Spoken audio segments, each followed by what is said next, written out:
Implikasi perkembangan peserta didik pada pendidikan di SD dan SMP. Pengertian implikasi. Implikasi adalah suatu akibat yang muncul atau terjadi karena suatu hal. Pemaknaan kata implikasi tergolong luas dan bervariasi, namun sering berhubungan dengan penemuan atau hasil penelitian.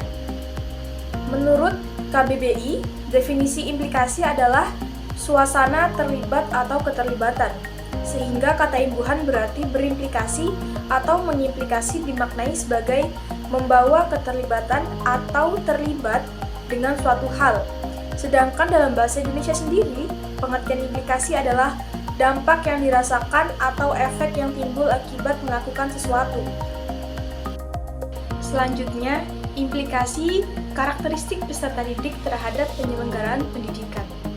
Implikasi faktor fisik dalam penyelenggaraan pendidikan.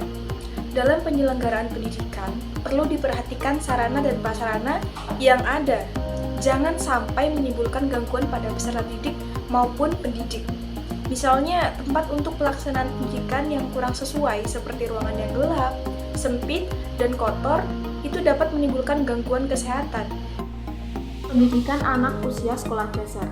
Pendidikan merupakan suatu proses perubahan individu menuju ke arah kedewasaan yang lebih baik. Pendidikan pada anak usia sekolah dasar merupakan pendidikan yang paling lama pada jenjang formal, yaitu 6 tahun. Pada jenjang ini merupakan proses krusial di mana keterampilan dasar fisik maupun mental sedang berkembang. Sedangkan karakteristik anak pada jenjang ini adalah senang bermain dan bergerak. Maka pendidik seharusnya mengembangkan konsep pembelajaran yang menyenangkan bagi sang anak. Tugas perkembangan anak menurut Haviggers ada beberapa, di antaranya adalah menguasai keterampilan fisik, membina hidup sehat, dan bergaul, belajar menjalankan peranan sosial, belajar membaca, menghitung, dan menulis, memperoleh sejumlah konsep, mengembangkan kata hati dan nilai-nilai moral, dan mencapai kemandirian pribadi. Pendidikan bagi anak usia menengah atau setara dengan anak usia SMP. Berikut ini adalah implikasi karakteristik anak usia sekolah menengah terhadap penyelenggaraan pendidikan. Yang pertama ada karakteristik perkembangan fisik dan perilaku psikomotorik. Bagaimana telah dijelaskan pada modul sebelumnya bahwa perkembangan fisik pada usia remaja, terutama pada remaja awal, seusia anak SMP berlangsung sangat cepat. Yang kedua, karakteristik perkembangan bahasa dan perilaku kognitif.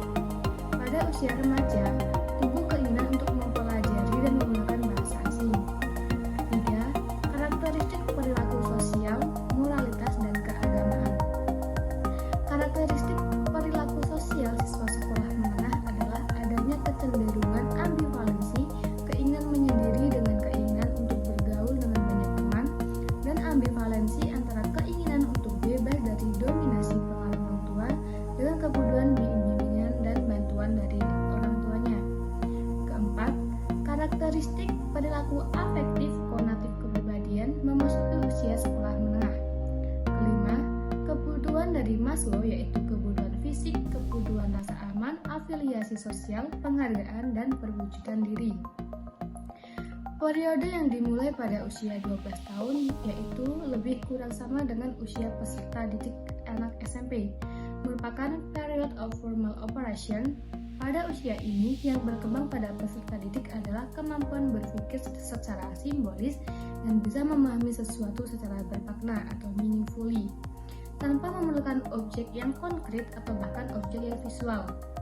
Peserta didik telah memahami hal-hal yang bersifat imajinatif. Selain itu, anak usia menengah juga memiliki aspek psikomotor, merupakan salah satu aspek yang penting untuk diketahui oleh guru.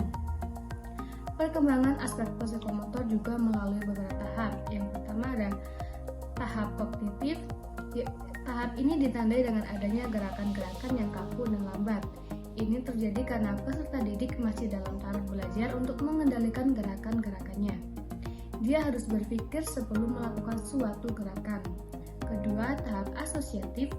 Pada tahap ini, seorang peserta didik membutuhkan waktu yang lebih pendek untuk memikirkan tentang gerakan-gerakannya. Dia mulai dapat mengasosiasikan gerakan yang sedang dipelajarinya dengan gerakan yang sudah dikenal. Tahap ini masih dalam tahap pertengahan dalam perkembangan psikomotor. ketiga, tahap otonomi. Pada tahap ini, seorang peserta didik telah mencapai tingkat otonomi yang tinggi.